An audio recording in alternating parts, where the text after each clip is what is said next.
আসসালামু আলাইকুম। আজকে আমি ক্রাউন প্লাজায় গিয়েছিলাম রাইটার রাইট নাও এবং ওয়াইপিএফ এর তত্ত্বাবধানে একটা কনফারেন্স, হচ্ছে ইয়ুথ সামিট। সো ইয়ুথ সামিটে আজকে যা যা হলো সেটা হচ্ছে আজকে দেখতে পাবেন একটু।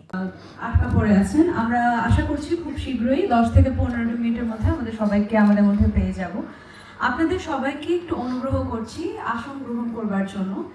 সো ওয়াইপিএফ আদ্রিয়াপুর ওয়েলকাম স্পিচের পরপরই আমরা হচ্ছে ব্রেকফাস্টে চলে যাই, রিফ্রেশমেন্টের পরপরই আবার সেশন শুরু হয়ে যায়। থেকে বাংলাদেশের ইউথের একটা প্ল্যাটফর্ম তৈরি করে দেওয়ার জন্য কাজ করছি, কারণ আমরা বিশ্বাস করি বাংলাদেশের তরুণ প্রজন্ম স্পেশালি এখন যে একটা ক্রুশিয়াল কনটেক্সটে আছে, সেই কনটেক্সটে দেশের ওভারঅল ডেভেলপমেন্টে তরুণ প্রজন্মের যথেষ্ট ভূমিকা রাখার সুযোগ আছে।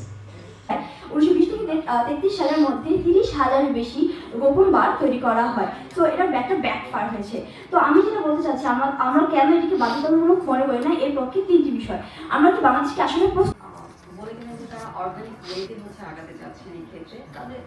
তো আমার হচ্ছে তাদের কাছে একটা কোশ্চেন যে গত 50 বছর যাবৎ বাংলাদেশে তো অর্গানিক ওয়েতেই আগাচ্ছে, তো অর্গানিক ওয়েতে আগাতে কোথায় আছি এখন আমরা, যেখানে আমাদের দেশে বাধ্যতামূলক করা হয়েছে যে চাইল্ড ম্যারেজটা নিষিদ্ধ, এটা একদম বাধ্য।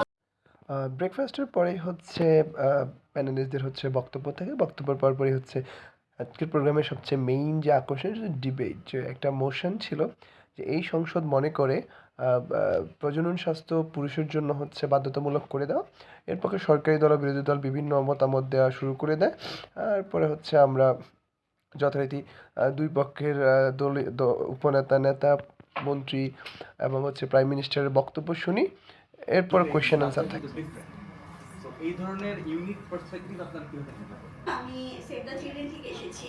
আমার একটু অ্যাড করার ছিল এই প্যানেলের সাথে, সরকার এবং বিরোধী দলের সাথে, সেটা হচ্ছে সো ডিবেটের পরপরই হচ্ছে এখানে থাকা বিভিন্ন পার্টিসিপেন্ট হচ্ছে প্রতিনিধিরা, তারা হচ্ছে কোয়েশ্চেন করা শুরু করে, যেটাকে পিওআই হিসেবে।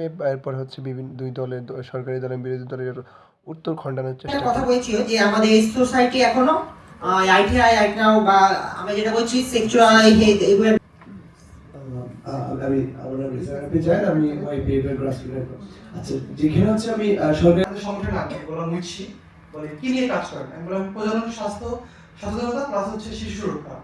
তারপর কিউএন এর পরে একটা প্রেজেন্টেশন থাকে, এরপরে হচ্ছে বিতর্ক শেষ হচ্ছে আমরা লাঞ্চের জন্য চলে যাই। এটা ছিল হচ্ছে ক্রাউন প্লাজার রেস্টুরেন্ট, যেখানে হচ্ছে সবাই আমরা লাঞ্চ করে আবার হচ্ছে যথারীতি আমরা ফেরত যাই, এই আর কি।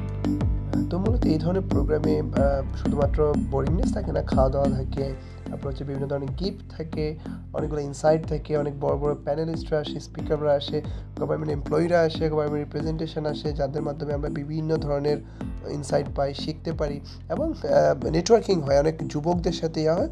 সো ওভারঅল মিলিয়ে হচ্ছে একটা নতুন শেখার যে জায়গাটা সেটা তৈরি হয়। তো গুলশান 2 এর মতো জায়গায় 25 তলা উপরে বসে হচ্ছে লাঞ্চ করতে করতে গুলশান 2 এর এই সুন্দর মনোরম দৃশ্য উপভোগ করতে করতে শেষ করি।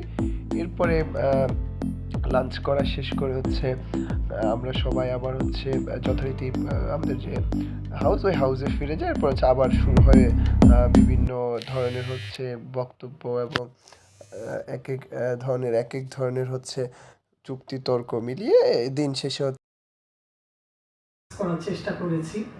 আমরা মনে করি যে আমাদের যে কোনো উন্নয়নে আসলে শিশু বলতে আমাদের এই ধরনের প্রোগ্রামের সবচেয়ে আকর্ষণীয় হচ্ছে গিফট। সো ওয়াইপিএফ এবং রাইট নাও হচ্ছে লোগো করা হচ্ছে একটা সুন্দর ওয়াটার বোতল, যেটা হচ্ছে প্লাক্সের মতো, একটা হচ্ছে গুডিস ব্যাগ দেওয়া হয় এবং এরপর আমরা গ্রুপ ছবি তুলে এবার বিকেলে নাস্তা করে আমাদের প্রোগ্রাম শেষ।